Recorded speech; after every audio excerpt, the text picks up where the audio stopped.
بسم اللہ الرحمن الرحیم الصلاۃ والسلام علیکہ یا رسول اللہ و علی آلک و اصحابک یا حبیب اللہ۔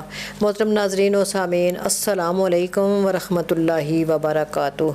تو بلا تمہید آج کی سیف العلوم شناسی کی کلاس عائشہ بیٹی کے ساتھ انشاءاللہ معمول کی دعا کے ساتھ اور آپ رحمۃ اللہ علیہ کی رہنمائی اور پشت پناہی میں شروع کرتے ہیں۔ اللہ تعالی ہمیں بھی اس کے سوچنے کی توفیق عطا فرمائے، اس کی سمجھ آ جائے، اللہ تعالیٰ کرے۔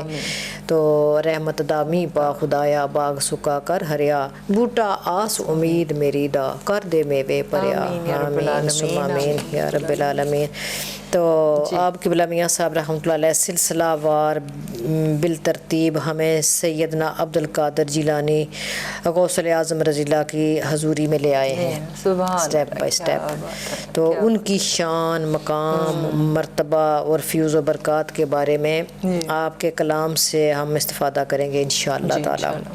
تو جس طرح معراج النبی تاریخ انسانی کا ایک ایسا حیرت انگیز اور نادر الوقوع واقعہ ہے، بالکل اسی طرح مقربین، محبوبین، صالحین اور اولیاء کاملین کے علم اور مقام و مرتبہ کو سمجھنا بھی مشکل ہے جی، مگر جس کو اللہ تعالیٰ عطا فرمائے اس کے لیے آسان ہو جاتا ہے۔ بقول میاں صاحب کے وہی جو ابھی ہم نے شعر پڑھا تھا پچھلی ایپیسوڈ میں کہ علم تیرا ہے پڑھنو اگے، کسے نہ پڑھیا سارا، بے شک بے شک۔ تو علم تیرا، قدرت تیری، طاقت تیری، حکمت تیری، رحمت و عنایات تیری، سب پڑھنو اگے، بے شک بے شک بے شک، سبحان اللہ۔ اس کو کوئی نہ پہچان سکا ہے نہ ہی سمجھ سکا ہے، یہ سمجھنوں بھی اگے اور پہچان بھی نہیں سکتا اس کو، نہ کسے نہ پڑھیا سارا، کسے نہ پایا سارا۔ اس ذات الہی کے علم کو کلی طور پہ نہ کوئی جان سکا نہ پہچان سکا، لیکن وہ قادر، وہ غالب، وہ حکیم، جتنا چاہے جیسے چاہے اپنی قدرت اور اپنی حکمت سے اور جب چاہے جسے چاہے اسے عطا فرماتا ہے، اس پہ منکشف فرماتا ہے، یہ اس کی عطا ہے، اس کا کرم ہے۔ تو بقول میاں صاحب فرماتے ہیں نا، حکم تیرے بن ککھ نہ ہلدا، جو چاہے سو ہوندا، جسنوں آپ دلیری بخشیں او میدان کھلوندا۔ وہ چنتا بھی تو وہی ہے نا، ان چنیدہ ہستیوں کو چنتا بھی تو وہی ہے نا، اس کے حکم کے بغیر کچھ نہیں ہوتا، پہلے وہ چنتا ہے پھر ان کو اس طرف لگاتا ہے۔ بے شک۔ تو اللہ کی توفیق اور حکم کے بغیر یہ انعام حاصل نہیں ہو سکتا۔ تو جس نو آپ دلیری بخشیں وہ میدان کھلوندا۔ تو اللہ تعالیٰ یہ ہمیں اس کو سمجھنے کی توفیق عطا فرمائے۔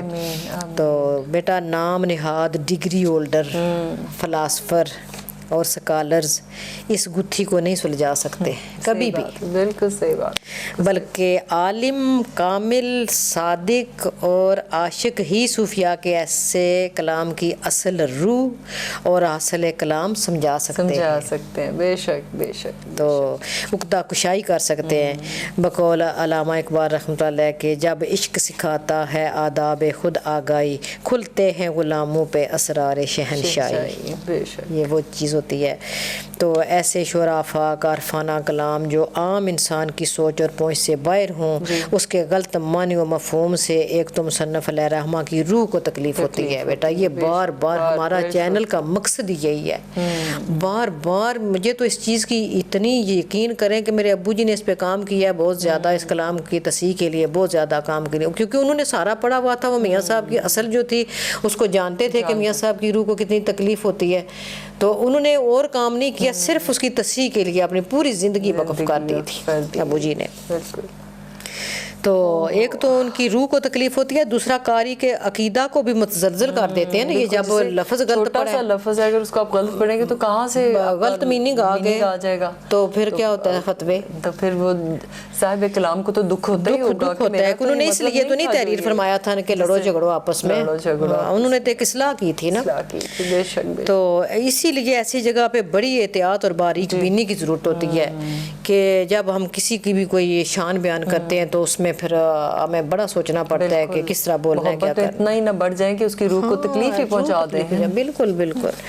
تو یہاں اللہ کریم سے وہ مدد اور وہ نظر مانگنی چاہیے جس سے عقدہ کشائی ہو سکے۔ تو آپ نے کیا زبردست دعا مانگی ہے میاں صاحب رحمۃ اللہ علیہ نے، سبحان اللہ سبحان اللہ، پہلے دعائیں مانگ کے آئے ہیں تو ہمیں سکھا کے آئے ہیں کہ تسی بھی اپنی اکھاں دے نیرے نو دور کر لو پہلے۔ فرماندے نے کہ لا ہنیرا جہل برے دا چانن لا عقل دا.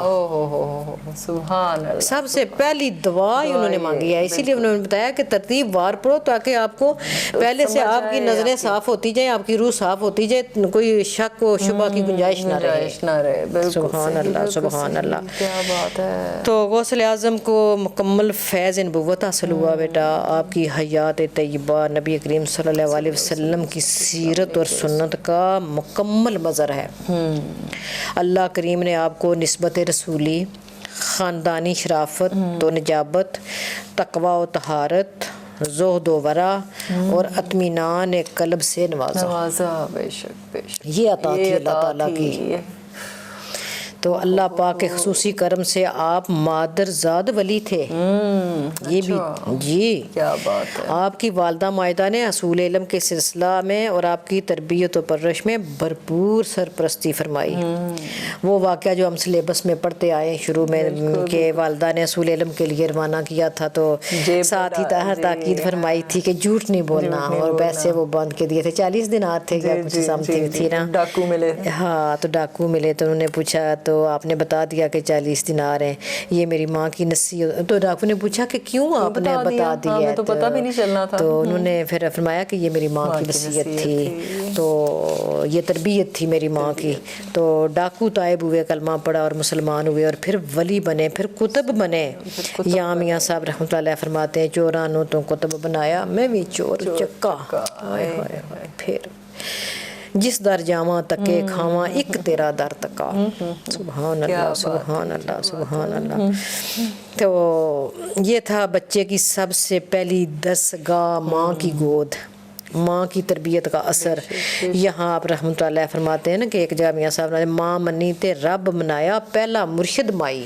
پہلی آپ کی مرشد آپ کی والدہ, تربیت کرنے والی. کیا بات ہے. تو آج ہماری تربیت کا کیا حال ہے بیٹا. بالکل ہماری نہ استاد کا احترام, نہ والدین کا احترام, کسی کو پتہ ہی نہیں ہے. آج کے بچوں کو سکھائی جا رہی ہے بچپن سے, بچپن سے سکھائی جا رہی ہے, اور کہا یہ جا رہا ہے کہ ہمارا بچہ بہت آؤٹ اسپوکن ہے, سب کچھ کہہ دیتا ہے, وہ سب کچھ کہہ دیتا ہے. اس کو ادب کے تقاضوں کا پتہ اس کو منع نہ کریں, اس کو نہ منع کریں. اگر غلط کام کر رہا ہے تو اس کو منع نہ کریں, بچے کو آزادی دیں. آزادی, ہر چیز کی آزادی کا بھی ایک جگہ ہوتی ہے نا. تو اللہ رحم کرے. تو یہ طالب علمی اور کم سینی کے وقت کی کرامت تھی بیٹا, یہ اس وقت کی کرامت تھی کہ اس وقت چوروں سے کتب اور بنے تھے, ولی اور کتب بنے تھے. تو پھر قطبیت کے درجے پر پہنچ کر فیوز اور برکات کا کیا عالم ہوگا جب خود اس درجے پہ پہنچے. یہ سوچنے والی بات ہے نا. تو حصول علم, فروغ علم, ابلاغ علم اور اشاعت علم آپ کی زندگی بھر کا معمول رہا. آج ہم صرف دیگیں پکا کے 11ویں کا ختم کروا دیتے ہیں, بس یہ تعلیمات ہیں. ہاں دیکھیں تو صحیح کہ ان کی تعلیمات ہیں کیا. تو تعلیم کے ساتھ ساتھ تربیت کا درس دینے کے لیے اپنے ارد گرد بڑی افرادی قوت جمع کی آپ نے. بے شک. یعنی دین کے لیے افراد سازی کی, پھر بنیادی تربیت سے کردار سازی کی. جتنے بھی لوگ آ کے بیٹھتے تھے اس محفل میں, اس مجلس میں, ان کو تعلیم بھی دیتے تھے اور تربیت بھی دیتے تھے, جو اس وقت کی بھی عام ضرورت تھی اور آج بھی اس وقت کی عام ضرورت ہے. یہ تو آپ نے حکم دے رکھا تھا خلیفہ وقت کو کہ اگر بغداد میں موجود ہو تو وہ نماز جمعہ ہماری مسجد میں ادا کرے. آج اور پھر دوران خطبہ ارشاد فرماتے اور خلیفہ وقت کو حکم دیتے کہ شریعت اسلامیہ سے متصادم فلاں ضابطہ بدل دو. سبحان, اور وہ بدل دیتے تھے.